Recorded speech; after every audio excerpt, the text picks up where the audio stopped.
information. All it knew was there were scores of wounded, and the team might have to spend the night in Sarajevo to coordinate the evacuation.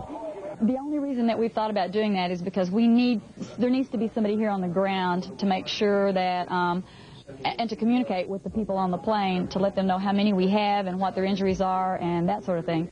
Once the medical teams arrived in Sarajevo and started setting up their operations, they found out that the patients were going to have to be transported from hospitals downtown to the airport. They'd be transported in armored vehicles like some of these behind me through some of the most dangerous sections of the city. It's going to take them a hell of a long time to rebuild this. To speed the process of getting the patients to the airport, the team's surgeon went to one of the local hospitals to evaluate the patients. Along the way, he could see the devastation of war. And inside the hospital, he saw why the patients needed to be evacuated.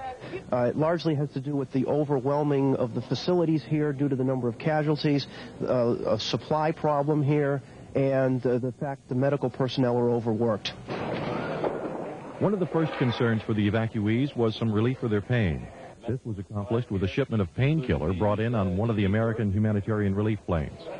Got to remember, that's a pretty bone-jarring trip in armored personnel carriers running the gauntlet, getting out here to the airport. And patients are not in too good a shape to begin with. The blanket. We need to... The medevac was one of the largest of its kind out of Sarajevo. More than 60 patients and scores of family members were flown out of the city to hospitals in Italy and Germany. Sergeant Buddy Vickers, Air Force News, Sarajevo. The mission of Operation Provide Promise is helping the Bosnian civilians survive the war on the ground.